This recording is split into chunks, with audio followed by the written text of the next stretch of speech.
And then Samyutta Nikaya 55.40, the Buddha said, Nandya, I say that one in whom the four factors for stream entry are completely and totally absent is an outsider, one who stands in the faction of worldlings.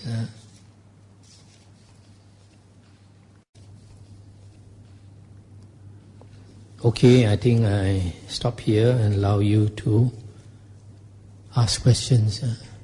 Next week we'll discuss the higher stages of Aryahood.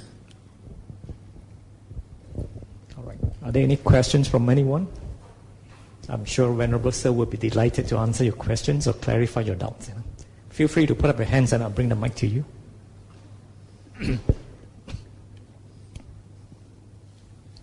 Maybe I should start off by asking Venerable Sir. Listening to your Dharma talk, truly inspired. Now, just want a general curiosity. If we are Buddhists, we could understand and follow the path.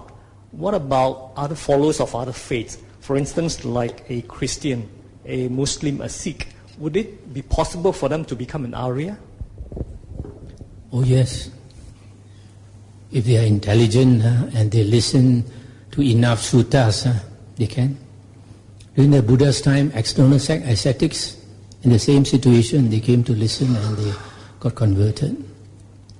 Even our Buddha himself, in his previous life, when the Buddha Kassapa was around, his friend tried to persuade him to go and meet the Buddha Kassapa. At that time, he was a Brahmin called Jotipala.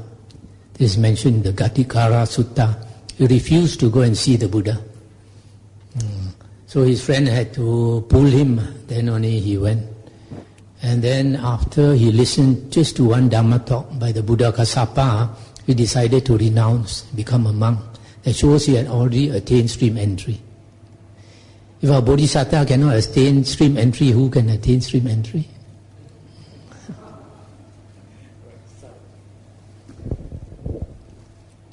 Unfortunately, nowadays people say the Bodhisattva is not an Arya.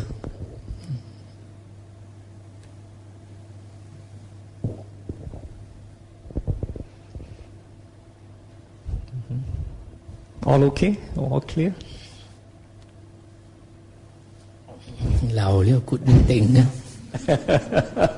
Okay, there's one at the back. Please, yeah.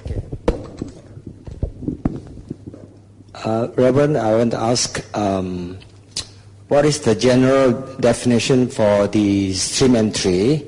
And question number 2 is that, why is the term stream used in this connotation? Stream is used because you have entered the stream of the Aryans. Once you have attained stream entry, you will flow to Nibbana. You will not go anywhere else. You will follow the stream to Nibbana, the most in 7 lifetimes time. You see definition of stream entry.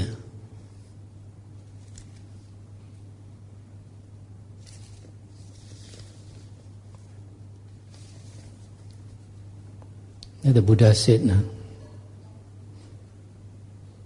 while Siha the general sat there, the spotless, immaculate vision of the Dhamma arose in him. All that is subject to arising is subject to ceasing. Then Siha the general saw the Dhamma, attained the Dhamma, understood the Dhamma, fathomed the Dhamma, crossed beyond doubt, did away with perplexity, gained self-confidence, and became independent of others in the Buddha's teaching. That is the definition.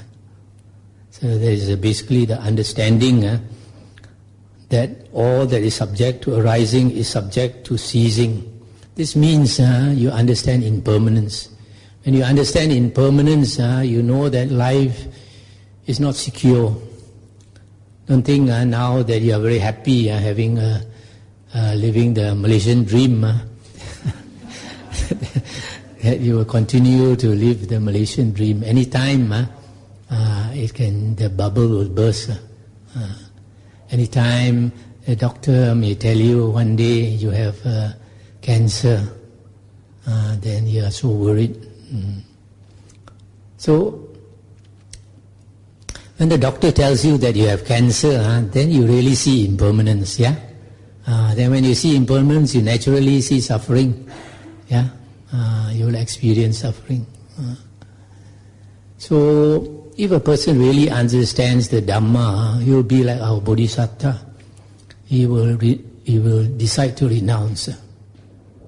He will know that life is so uncertain. You just don't know when you are going to die. When I was a layman, once I came to the Dhamma, 5 things I saw. 5 persons dying in front of me. First one was one of the workers, Malay guy. He had cancer, went for radiation, and I saw him getting thinner and thinner. Then he died. Another one had another Malay man. He had bought a motorcycle. First morning he used it. He went to the mosque to pray. And then after that he wanted to go home for breakfast before going to the office. A lorry hit him from behind, dragged him under the lorry, and he died. Third one, another Malay worker. They were working on the sewerage plant. I asked them to service the motors, engines and all that. So I was walking around, I saw this guy sitting in the corner and looking unwell. So I didn't ask him, I didn't disturb him.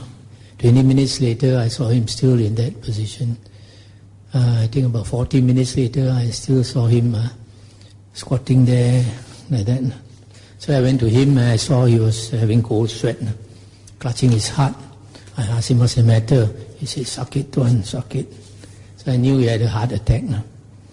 I asked him whether he can walk. He said, can. I said, go into the room and lie down. And I called, that was in the army camp. Then I called the doctor, the army doctor. He came maybe after 10 or 15 minutes, examined this guy and said he has a heart attack. Then said must call an ambulance. So he called the ambulance, maybe took half an hour for the ambulance to arrive. And then the ambulance drove him 10 kilometers to Kuantan town. On the way he died. Then another time, that military installation where I was working, it was a brigade headquarters, a recce unit there with all the tanks, and the Air Force there, also 3 units in one camp. It was a very big camp. So I asked the men to change the bulbs on the runway. So they were changing the bulbs on the runway. It was both a military as well as a civilian runway. So I was walking up and down, seeing the men work. At that time, the planes, the Tebuan jets, they were training for a big day. So they came down at the VIP stand. They come down and then flip the wings at the VIP stand and go up vertically, one by one, like that. So suddenly one plane came down. When it flipped its wings, it was too low, hit the ground and somersaulted in flames. When we saw, I was shocked. This looks like a TV show. It doesn't look real.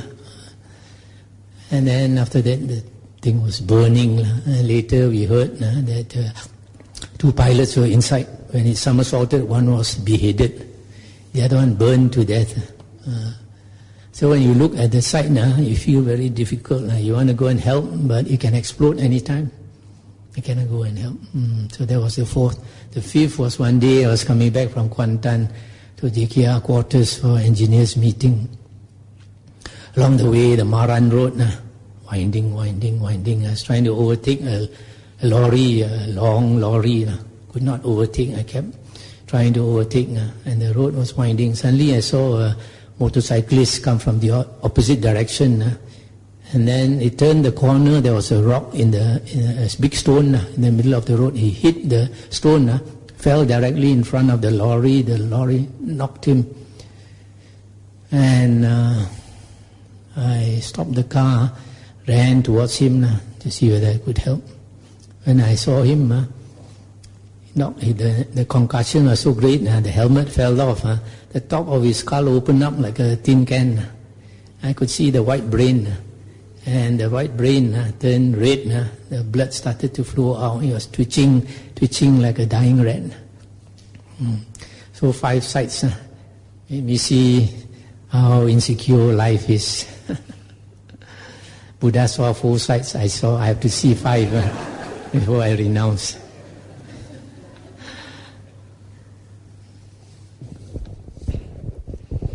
Right. Any other questions, queries? All very happy, all blessed.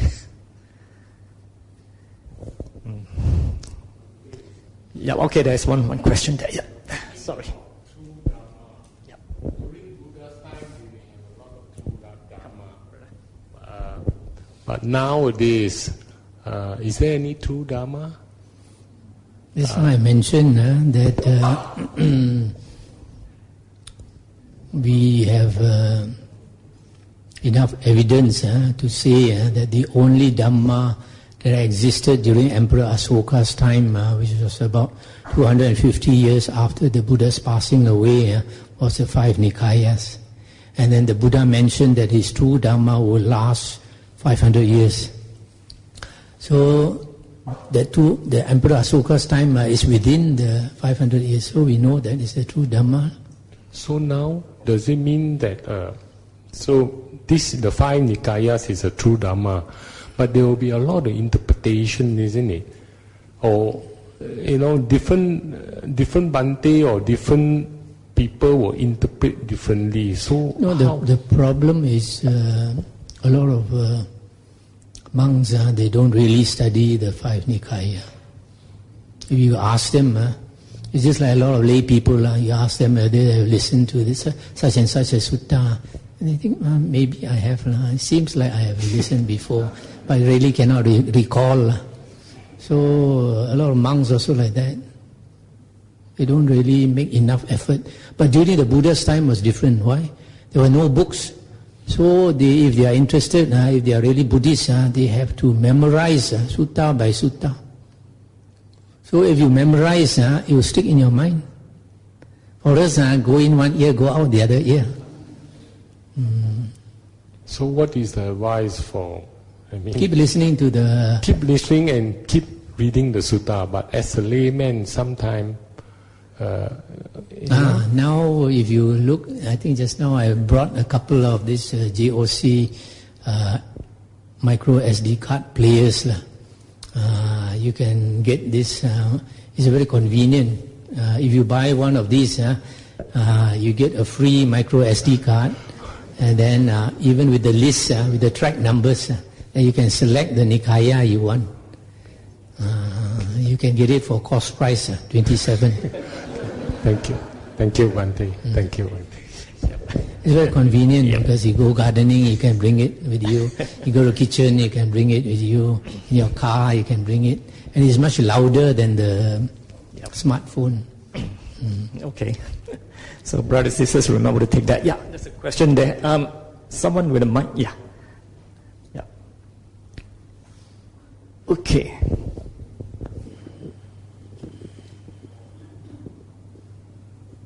Bhante, I'd like to ask this question. You mentioned that you saw the 5 sights and you renounced. The Buddha saw 4 sights and renounced. Does it mean that a householder will never be enlightened? Thank you. Householder also sees. For example, if your grandmother passes away or your mother passes away, you see dukkha. No, but you mentioned that it's necessary to renounce, correct me if I'm wrong, that one has to be a monastic.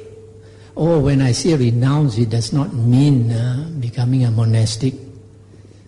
You can renounce in the sense that don't enjoy so much. Spend more time on the Dhamma. I have seen some of our devotees, they listen to the Dhamma and then they stop a lot of their outside unnecessary activities. So some of their friends think there's something wrong with them. But it is true, something wrong with them, also something right with them. They become different. When you understand the Dhamma, you become different. So does it mean that it's not compulsory to be a monastic to be able to be liberated? Especially for the first path and the first fruit, it's not necessary. All you need is to listen to the Nikayas. But if you want to attain higher levels, you probably need to, because the higher levels you need jhanas. Jhanas are difficult to attain unless you become a renunciant.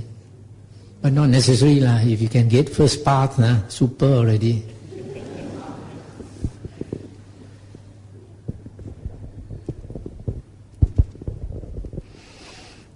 Okay. Is there one last question? Oh, sure. Sorry, Bhante. I think this is my last question. Since the stream entry is essential, so-called pre and pro. So after stream entry, is there so-called sensation, feeling, or emotion of the stream entry? No. The Buddha said, progress in the spiritual path is a gradual process. The Buddha gave the simile, if you walk into the sea, it doesn't suddenly deepen one. You keep going, you progress very slowly. So there is one sutta that says that basically when you become an arahant, then you know for sure. But when you attain the various levels, it is not so obvious. Just now I forgot to mention a very important point when I talk about the stock formula for stream entry. It is stated there, then he saw the Dhamma, fathomed the Dhamma, understood the Dhamma. You see here, he saw the Dhamma. Even the Arahant, the Musila, when he was asked, he said, I know, I see. So he knows and he sees the Dhamma. Nowadays, people say he sees Nibbana. Nowhere in the suttas is it mentioned that when you attain the different paths and fruits, you see Nibbana. Nowhere. You see the Dhamma. You think you can see the Nibbana? I don't think anybody can see the Dhamma, the Nibbana, except the Arahant. Because only the Arahant attains Nibbana. The others, they, according to the one sutta, the Buddha gave a simile of the adze. Nowadays, I don't know, when I was young, when you plane the wood, you hold two hands and you plane. But during the Buddha's time, I think they only hold one hand and they plane the wood. Because it is said that if the carpenter, after a long time, he sees his fingerprints embedded into the wood after years of using. But the sutta says he does not know at any time how much of the wood his fingers have entered the wood, have worn away the wood. In other words, when he attains stream entry, he has a certain confidence, but there is no sort of vision or anything. It takes time over the years for him to progress, and it depends on the person. I give you a simile. Suppose now I crack a subtle joke.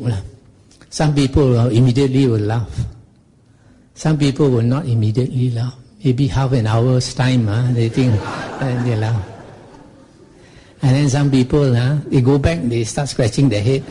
At night, when they're going to sleep, and they laugh. Another fellow, the next day also, he think also cannot laugh. So it's the same. When we listen to the Dhamma, some people catch it immediately. Some people, they have to keep listening, and then after some time, then they understand. Some people, maybe after a few years, they meditate and they listen, and then they understand. Some people no hope. So it's like that. I just want to inquire. You can take your time. I think you can go up to 10:30. Can Bhante touch briefly on the dependent origination? Okay, the dependent origination is supposed to be the most difficult topic in the Nikayas, the most difficult. A lot of monks, they talk about 3 lifetime. 3 lifetime. And the 3 lifetime actually is quite simple. Quite simple. But I think dependent origination is quite deep. Firstly, there are some monks who like to, when you talk about mentality, materiality, this nama rupa, mentality is the mental part, and materiality is the physical part of the world. Okay. So there are some monks, they like to separate these two as though they are very different. But I don't see that these two are very different. Why? Because rupa, materiality, in the Buddha's teaching is 4 things: earth, water, fire, wind. Meaning the hardness element, the liquid element, the fire, the heat element, and the motion element. And these 4 are perceptions.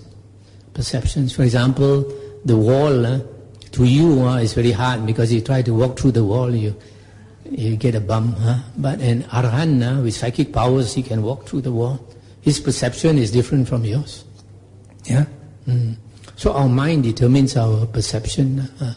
So the world is presented to different people in different ways, depending on your mind. Some people perceive this world as a very happy place. Some people perceive a lot of dukkha. So since physical world is actually a perception, it's just like at night when you dream. At night when we dream, physical things might be happening to us. You get a slap or something. But when you wake up, or even in that dream, it is all just a knowing only. All is just consciousness knowing only. Whether it's physical or it's mental, all is just consciousness knowing only. You agree or not? So to me, the working of dependent origination is all on the mental level. So for example, the birth, there are some monks, they insist that birth is a physical thing. Yeah? It's true, birth is physical. But our perception of birth is mental. Yes or not? Now, right now, I ask you, tell me about your birth. You don't even remember your birth, yeah? But you're sure you've been born, isn't it? So, birth to us is just a concept, just a concept only. So aging when it comes to suffering, the aging itself doesn't give us pain. The pain is the mental pain. When you see your white hair, and you see your wrinkles, it's a mental pain. Even dying, people who have experienced dying, and they come back, after that they are no more afraid of dying. Dying wasn't painful. Not painful. It's the fear of death. And the doctor tells you that you have 6 months more to live, you don't wait until 6 months to suffer, Immediately you suffer. Isn't it?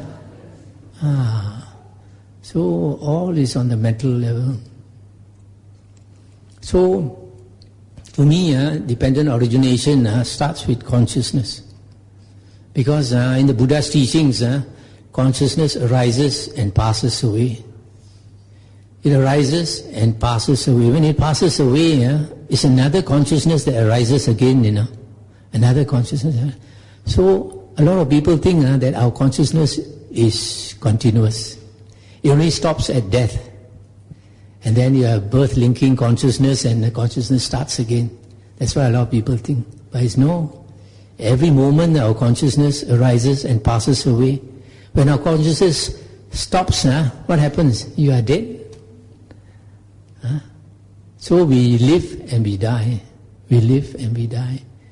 I remember when I was young, I read the Christian books. There's one Catholic priest.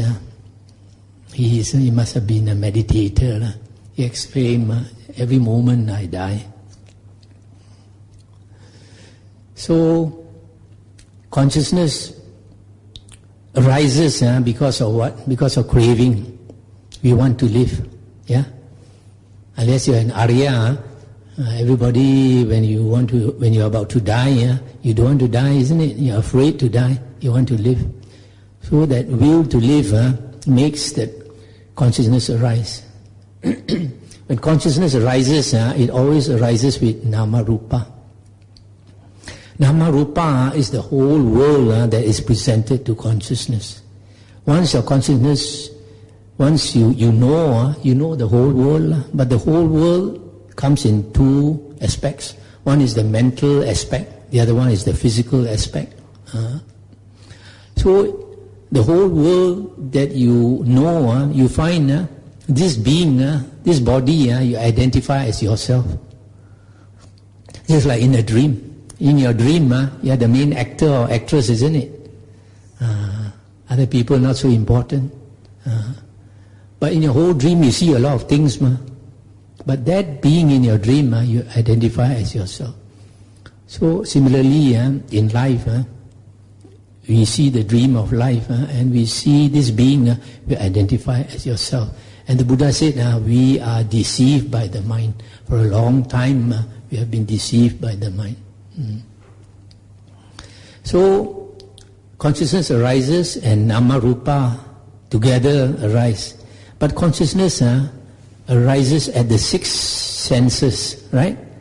So, at the same time, salayatana, six sense bases must arise. Yeah? And then, what's the condition? Because of consciousness, you have this sankhara, the three sankhara. The three sankhara, I translate as the three activities. In Chinese, it is sing. Sing, yeah? Sing is activity or activation. So when your consciousness arises, your body activates, your mind activates, and speech activates. So these are the three sankhara. And once you are conscious, ignorance comes with consciousness.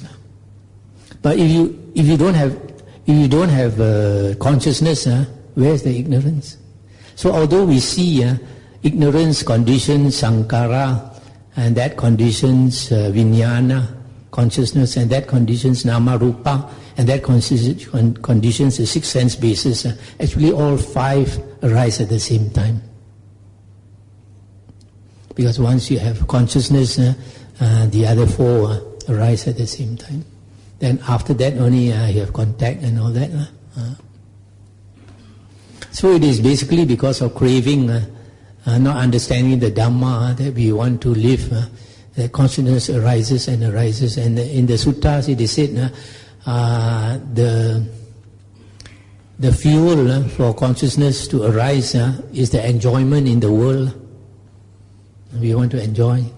You go to China, you see a lot of sights, very beautiful, I want to come again.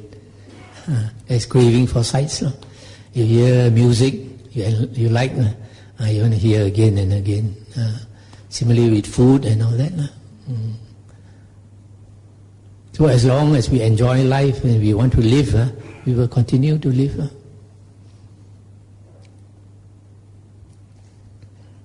So when we understand the Dhamma, we start to let go. And when we lessen our craving for the world, the consciousness slowly will not be so active. You see people, there are some people, their minds like ghosts and all that.